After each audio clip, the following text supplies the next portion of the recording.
maybe they know it, or perhaps subconsciously they know it, or even Lady Gaga, they may not be aware of it, but I see those antecedents that Elvis represented. And perhaps people had forgotten that he changed the way we consume pop culture. So the first question to both of you is, what was the inspiration for you taking this project on? Well, one thing about Bruno, he really does know him because he used to play Elvis at the Hyatt in Hawaii when he was 7 in the show, so he really knows. But it's a great question, and it's wonderful hearing you say that, Vlad. But can I just say, you know what?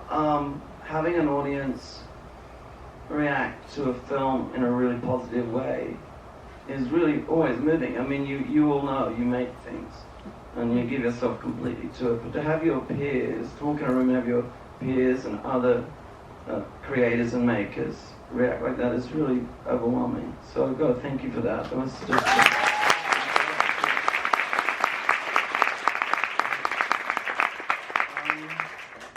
You know, Elvis was a bit like you, Vlad. I mean, I had a fandom. I wish. I had a fandom as a kid, a bit, you know, in and out. And, you know, like, when I was born and dancing in this tiny country town of, like, 7 houses, and we go to the dance comp, I go up to the DJ and say, look, play Burning Love, because, you know, it gets us going, you know, and all that. And it stayed with me, but I didn't do the movie out of fandom. I've always ascribed in a really big way to the way like a Shakespeare will take a historical figure and use that life to explore a larger idea. And when I think of it, probably the best example in cinema, in a contemporary sense, would be something like Amadeus, where, you know, it's about Mozart. And there's a guy called Salieri, they're historical figures, and it's well researched. But what Schaffer does is he has a preposterous conceit, which is, you know, I am so jealous of that guy. That movie's about jealousy. I'm so jealous of him. I'm going to get him to write, you know, a requiem for his dead father, just kind of kill him. That's a ridiculous conceit, but why he does it is he explores a larger idea. And I was always thinking that Elvis's life, and you sort of touched on it, and it's not just in music, that Elvis's life was such a great canvas to explore America in the 50s, 60s, and the 70s for the good, the bad, the ugly of it. And then when I sort of cracked the kernel idea as the counterpoint, I realized you could really look into these two great American pillars. The great cell and the soul. You know, the spirit and the kind of roll-up cell. And that was kind of the beginning of it, to explore those most American of ideas, yeah. Catherine, the legendary Catherine Morgan.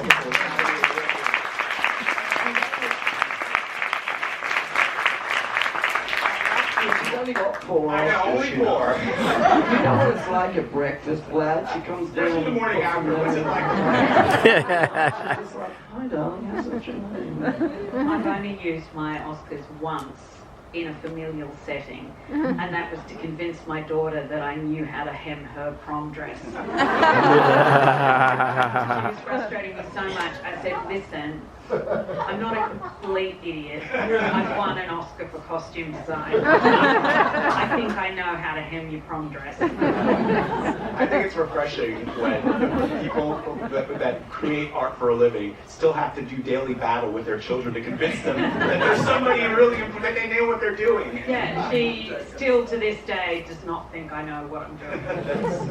Well, so as an Elvis fan, you know, the work that you've done in the past, I just imagine this must have been a monumental undertaking, Catherine, because there are casual fans, and then there are people like me who study every frame and look at every tiny detail.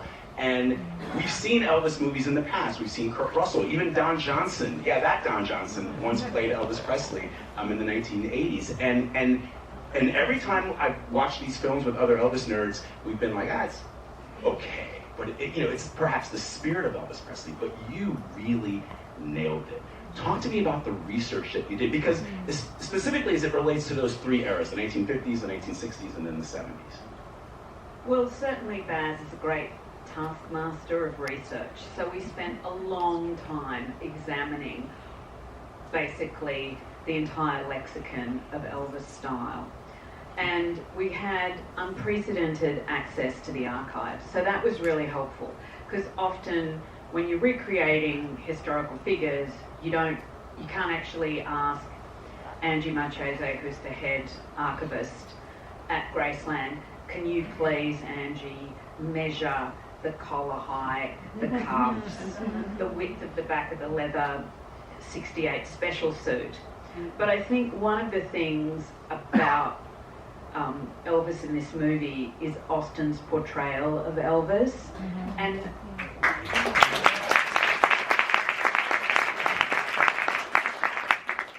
And without Austen in those clothes, he makes those clothes come to life. And without him, there would be no alchemy between Elvis's clothes. And I think the one thing that was an aha moment, I'm sure Baz will agree, that very early on, Baz, Austen and I discovered, because Austen is such a stickler for historical detail. If you want to find someone who's the world's greatest expert in Elvis, if ever I had any questions, straight to Austen. He knows everything, every hand gesture, the way every little hair on his body moved, everything.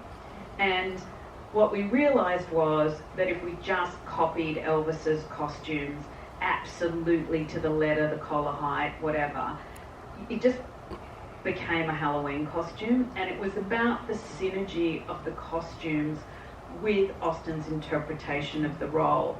So it's not that we didn't have all the detail of the black leather suit, and we copied the pocket, we copied the style, but it was about finding that nexus between, it was taking the Elvis costume, but thinking, oh, Austen is Elvis, at least in our movie, and adapting that costume to meet his physiognomy. So it's subtle changes like the height of the collar, the position of the pocket. I mean, Austen has a slighter build, and not trying to pretend that that wasn't his body. Do you know, that there was going to be some kind of weird padding. So I think it really is about the synergy of the actor and the clothes. And when you have someone as extraordinary as, Austen, like, honestly, he could have played Elvis in a t-shirt, There's a line in Strictly Ballroom that says, that Fran's mother, who's the sort of struggling heroine, says, yes, but my mother could have worn a potato sack and still lit up the stage. And that's kind of, a little bit about Austen. But yes, it was a great journey, because you have a lot to live up to. Elvis was an extraordinary stylist in his own right, a stylist before there were stylists. He created every single one of his own looks. Yes, he had collaborators. Yes, Bill Ballou, was the original designer of that high collar. But he had the eye, and he went, I'm going to take that further. Yeah, I was having a conversation with my colleague Gail King, and I said, I'm going to do this on Saturday. I'm really excited. And she had just seen Harry Styles, and she was like, Vlad, Harry Styles is sort of changing the game of how people think of rock stars. I'm like, Gail, you saw Elvis, didn't you? I mean, the style of Elvis, wearing pink in the 1950s, it's almost impossible to sort of imagine, because before, pre-Elvis, most singers appeared on stage in tuxedos. And here you've got this 19-year-old, kid from the underclass, the lower classes, Austen, and you explored that with Austen. And Baz, one of the things that I really enjoyed about this film is, and I had a lot of people who saw it, who came to me and said, did Elvis really live in a neighborhood called Shake Rag? Was he really friends with B.B. King? And I have the actual photo of Elvis and B.B. King that I'm wearing here. You again put front and center what Elvis did, which is taking rhythm and blues, gospel music, and country western, and infusing it into something unique. Elvis. Yeah, but it goes back to what you touched on with CM. I mean, we don't just do research. I mean, we live the movies. I mean, I think I could live the research part of, say, Gatsby, or Elvis. I did have a space in Graceland for 18 months in the barn area out the back. I've been coming and going to Memphis for like 3 years. I'm glad you touched on that. I'll give you an example. Because everything in the film, like obviously one has to do compressions of time, and there's a preposterous conceit, the sort of blurry morphine dream of the Colonel. But everything in the film has a historical reference, and you can go through because it's made in layers. All my movies are made in layers. But I'll tell you something that was a good example. You really touched on it. So there's a character, that shake rag moment, where they go and see Big Boy Crudup, and then they run to the Pentecostal tent. The little boy that's with him, that reaches out and goes to grab him, and the pastor says, leave him be, he's with the Spirit, which I think is a real key to Elvis himself, because if there's anything I learned about Elvis Presley, he was a deeply spiritual person, which is why gospel runs all the way through the film, because that's the only time he was really at peace was when he sang gospel. I looked and looked and looked and searched. I heard about this guy called Sam Bell, that little boy, and I couldn't find him. And it was in Tupelo, and he was in a few little documentary bits, couldn't find him. We sent a FedEx down, I went down, I was in Tupelo, I went to the door, it was rusty, in the rain, and I said, look, he's obviously passed, he's not there. And one of my younger guys said, what, we've come all the way out here and you're not going to get out of the car and knock on the door? I'm a bit of a scaredy cat, actually. So I go up and I look, and there's cobwebs on the door, and I go like, definitely not there, right, let's go. And he goes, let's go around the back. So you're in the back, and this lovely lady comes and says, hello. She goes, oh, Sam's in hospital. He's been in hospital for like 6 months, but he's back next week. So we come back, I see him. He takes me to Green Street, actually, and he took the story and all those characters, the story of that moment, he told me verbatim. I have it on video. And he told me that, we go down and we run down to the Pentecostal, and we were too cool to go in, but Elvis would be down, and he showed me the movements and how Elvis would get really swept up in the Spirit, and he went to grab him, and the pastor said, leave him be, he's with the Spirit. So what I'm really saying is that in the same way Sam talks about research, like we wear the clothes, and jump around and go like, oh, this jacket's not going to move like this, easy with Elvis, they're cool clothes, and Harry is wearing Elvis clothes, yeah. But the thing is, we live it. And I think the journey of living it is the fun and fulfilling part.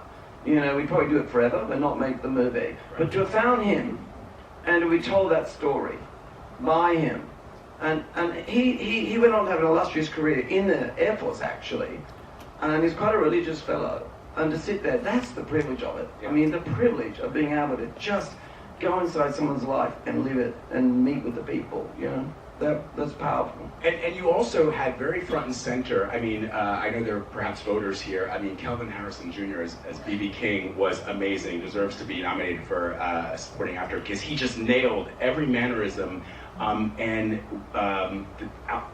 Mason, who played Little Richard, you actually allowed those performances to breathe on celluloid, and to have Austin as Elvis say, I can't even do it the way they are doing it, the way that Little Richard is doing it, the way that Chuck Berry or Fats Domino are doing it. You had him on celluloid in the film acknowledging that he's borrowing. Yeah, part of the journey was to do that part of the story. It motivated me to do it, because it's very simple. No black music, no Elvis. It's just as simple as that.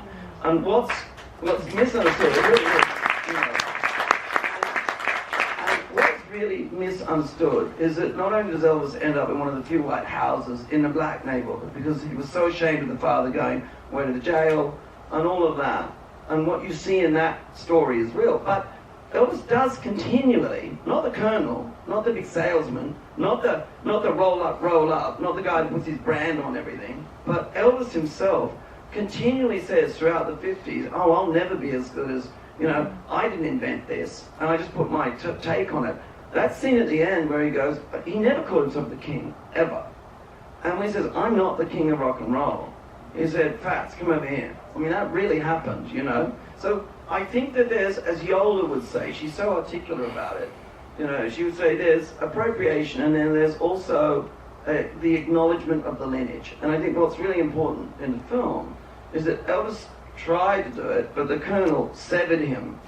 Like when it becomes a political problem and dangerous. I mean, they really did want to put him in jail, and it really was dangerous. And the Colonel severed him from the culture. And that was really, really the drama of it. And of course, you say, well, I mean, he's not perfect. When Mahalia Jackson, who, by the way, Olsen is a blood relative of... Is that right? Wow. Yeah. But no.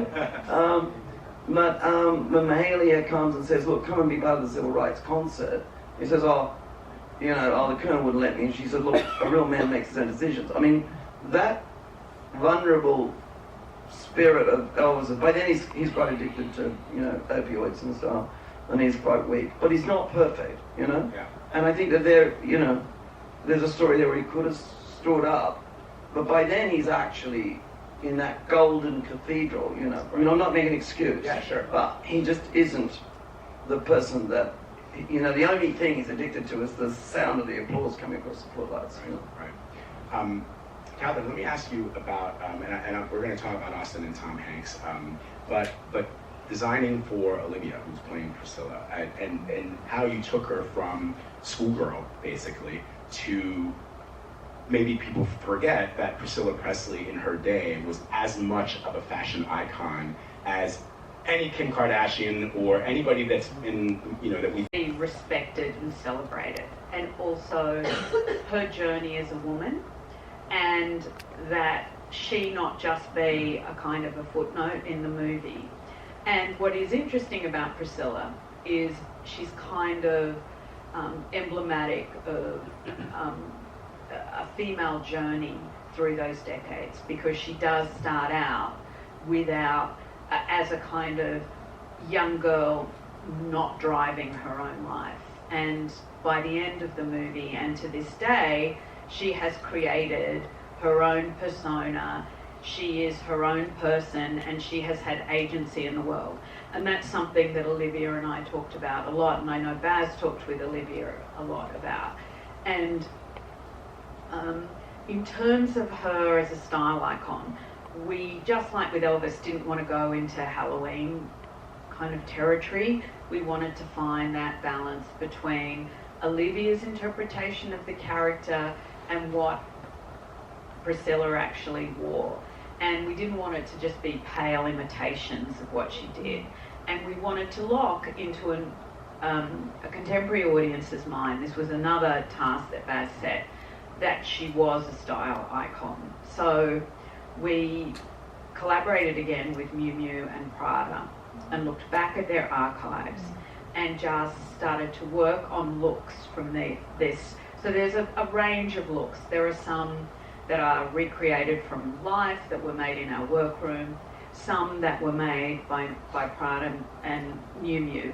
And one of the fantastic things about working with a house like that is you have the luxury of being able to create the outfit from soup to nuts. And what I mean about that is, of course you can have shoes made, and you can make a skirt, and you can make a top, but this idea that you have the firepower of an entire atelier painstakingly making green suede boots to exactly match the shade of a skirt is kind of unparalleled when you work with those sort of in that sort of milieu. And we felt it was really important to have her clothes really elevated, so that when you saw her on screen you understood her power as a style icon.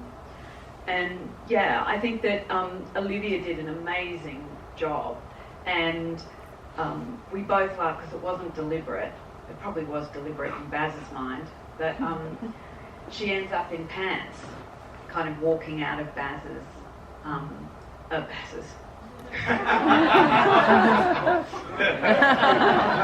No, we saw her on the weekend. She was at Baz's birthday. She didn't walk out of Baz's life. Walking out of Elvis's life, kind of wearing pants, which I think is really wearing the pants, and she walks out. And I feel incredibly touched and happy that Priscilla really loved the way she was portrayed on screen. And that's, props to Olivia for just doing the most subtle, delicate and amazing job.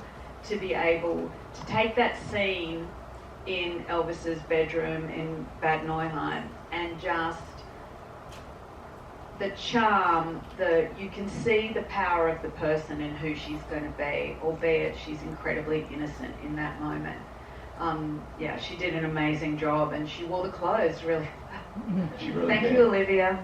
And also, Catherine, one of the things that this is from a film buff's perspective.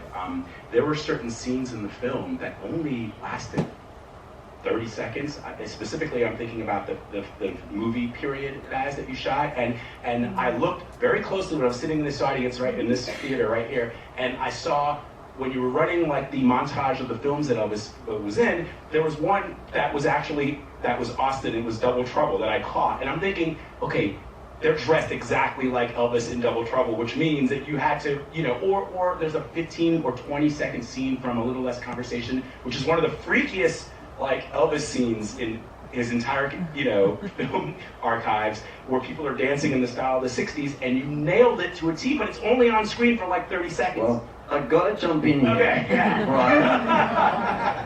Just between us friends here, right? One of the mechanics of the film, and we do it really in the beginning, and is that throughout the movie, there are what I would call train spotting pieces that we've made, but there's a meta thing going on. And really early on, when it opens, when he's in the overture, Yeah. and you'll see Austin as Elvis doing the karate. He shares the screen right next to him with Elvis doing the karate. Now, not everybody picks that up.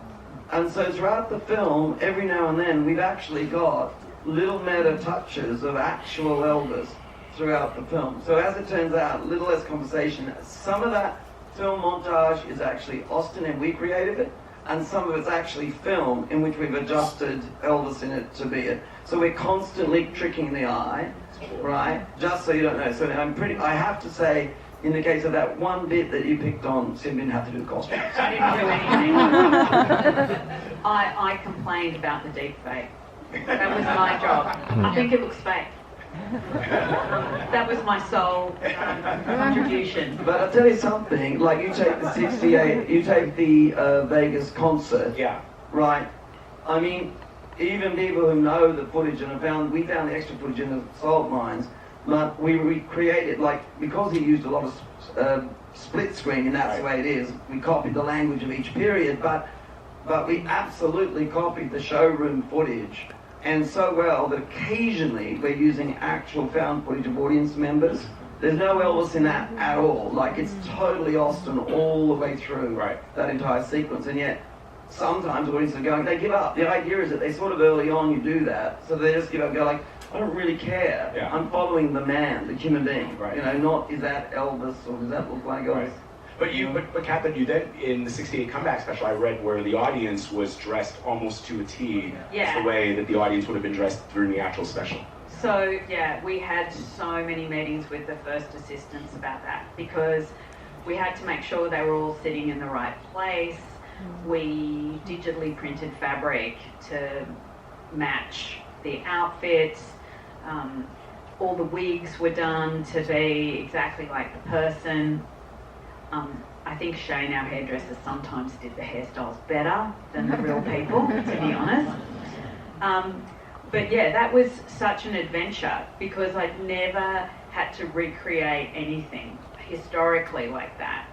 So casting the people to look like the people, and then trying to work out in really blurry footage what people were actually wearing, and then realising that they were, because it was shot over a number of days, and we kept thinking, hang on a minute, that woman's disappeared. She was there in one shot, and we suddenly realised that people were moving, over the 2-day period of the actual shoot, and not only that, they were losing people around the steps. And so they were giving the dress that the person had worn before, but on somebody else. So you'd be going, hang on a minute, 2 minutes ago, I'm sure she didn't look like that. That was the same person. So, reassuringly, they were having the same problems that all of us have every day, even in 1968, that people don't show up when they're needed. Well, in my book, that deserves Oscar number 5. I'm just going to call it right now for the incredible work that you did. Before we're going to open it up to all of you to ask some questions, let's talk about Austin and Tom Hanks. The incredible chemistry that they had throughout the film, and specifically Tom's interpretation of Colonel Tom. So many people have said to me, man, I really hate Colonel Tom now because of what they've seen in this film. They didn't really know about him. What most people thought about Colonel Tom Parker is that there would be no Brian Epstein without Colonel Tom, the guy who managed the Beatles, or there'd be no Peter Grant, the guy who managed Led Zeppelin. They all took their cues from what Colonel Tom did, which you showed, the buttons and the merchandising. When Frank Sinatra broke big in the 40s, there was no Frank Sinatra record player. That was Colonel Tom. And Tom Hanks and his interpretation of that, I think, nailed it to a T. It's really,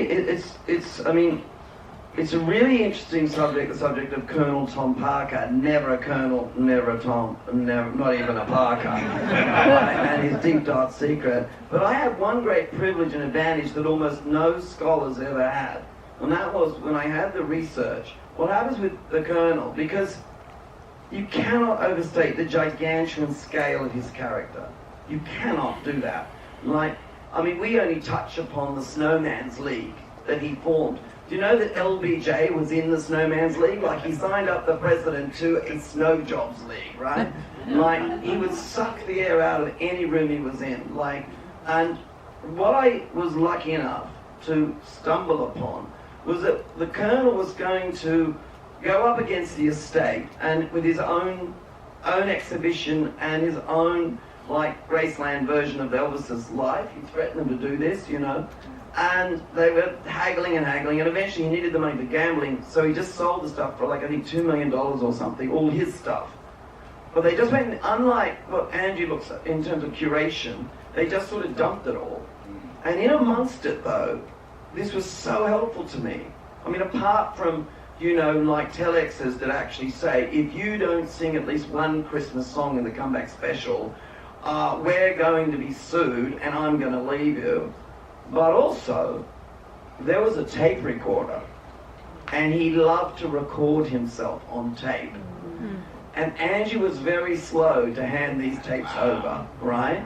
So when you get it, you hear these things where he goes he's got the funny voice. One moment he's going, now Shepard's a good guy, and he's done well by it, he's got a foot of a lift. I'm not Tom, but he's got this really odd sound. But the next moment, he was going, and 2 wives will be doing this. He sounds like Count Dracula, And he loved to record himself and do these wacko voices. And of course, this is because when he ran away that fateful night from Holland, we still don't really know why, and he transformed himself, even though his family was still there, and he was always hiding his actual sound, and always inventing the character of Colonel Tom Parker, and Andreas Van Kook was cooking his personality. He could have gone back, because there was an amnesty for being an illegal immigrant. It wasn't as simple as, I'm an illegal immigrant, I don't want them to know. He overpaid in tax, just so no one would look around too much in his past. So the thing for Tom, I really needed an actor who would step up to the plate, because in life sometimes characters are even bigger than you can possibly imagine, and the gargantuan scale and oddballness and funniness. He was funny. He would use humor to psychologically disturb you. When he goes to Binder and Bones, he says, okay boys, here are all the Christmas songs. Elvis wants you to do it. You're going to do it like this, and by the way, here's 2 cards. You're now members of the Snowman's League. It's free to get in, 100,000 to get out. He was so scary a character. He's like a clown with scissors, Right. Or a chainsaw in his case. But that kind of mind screwing with people was all about keeping the plates in the air. And yet, like all despots, I had someone tell me yesterday, and I said, they saw the film 3 times, we were talking about it. I said, I saw the scene in the cupboard, and I went, the way Tom's playing it, he really does love Elvis. And then I saw the movie again, and I went, no, he's manipulating Elvis. And then I just checked it again yesterday, and I go, no, he does love Elvis. I said, no, he loves Elvis, and he's manipulating. Yes. He's like a scorpion. He can't help it, you know. He has to get, you know, 2 for the price of 3 out of it, you know. And that is actually the nature of those despots, because you have to ask yourself, like, whether it's a Hitler or whoever it is, of those characters, you wonder why intelligent people really liked them. Because they have incredible sense of looking you in the eye and filling you with empathy, you know.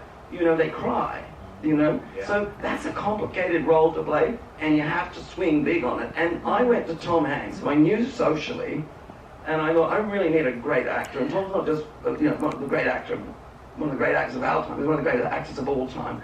Normally it takes you about 3 months to convince an actor of Tom's stature to do a role. You know, I hadn't written the script. Yeah, I forgot to do that. Sorry, WGA. I've got to get going. But I was 20 minutes in. I had a video, and I was telling the story about the character. 20 minutes, and he went, well, if you want me, I'm your man. Right? 20 minutes in, right? I think he went, I know that person.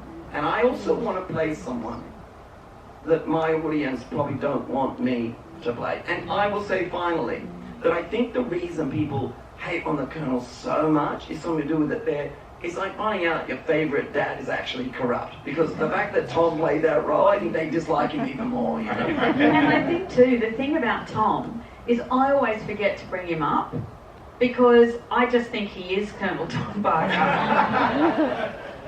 Because of course I saw him in the chair getting made up and everything. 5 hours every morning to get, and he would just be dying in that fat suit. And I would see him and he was just that character. It was extraordinary. He was just Colonel Tom Parker. The way he spoke, the way he moved, when he put the clothes on, it was like I was bringing Colonel Tom Parker his clothes every morning, not Tom Hanks. And I think that is truly bears witness to his extraordinariness as an actor, that somebody who sees behind the mask all the time just totally... when I think of Colonel Tom Parker, I just think, oh, I know him, I worked with him on a movie. Right. He's a technical advisor. Yeah. You know what, I gotta quickly just add that I've never worked with an actor quite like Tom. Because one, he never leaves the set. Like, he'd be like, he'd never go back to the you know, like to the van or whatever. I'd turn around and we'd be working on another bit, and I'd look over and he'd be playing craps with the extras or something. And he'd sit there and read a paper. But the great thing, the absolutely gift, was his love, care, attention and support to Austin. He was unbelievable. Like, he was there, they'd always be sitting chatting, you know, and he talked to him about the craft, and he was there to, like, support him, and he was a team leader. Like, he'd come on the set and make everyone up, and then every week he took an Elvis movie and he made it into a sort of ridiculously funny poster about our movie, you know, in Bazarama, and you know, and he even made badges. It's a running gag. Wow. I love Baz, I hate Baz. And he gave them out at the gate. So I come into work one day and everyone's gone, oh, I hate Baz. I love them. And I love Baz. Right, and then he had coffee cups made like that. It's an umbrella. Yeah, I mean, he just like bought George. And by the way, you know, day before we're shooting, we're rehearsing, and there's a scene where Tom's guiding Austin through the crowd, and we've got the scream queens, the girls that are jumping on and kissing him, and I think that one of the ADs comes out and says, look, I think Tom's got that plenty cold, right? And the world knows what happens next, yes, you know. He suddenly got COVID, the most famous person in the world to get it, and you know, the set gets shut down, hazmat suits for lockdown. I think I told everybody was, oh, this is serious. Tom Hanks, let's go. Look, it's not just the gift of acting, it's the gift to any acting group to have Tom around. Yeah. Because he's just there for everyone.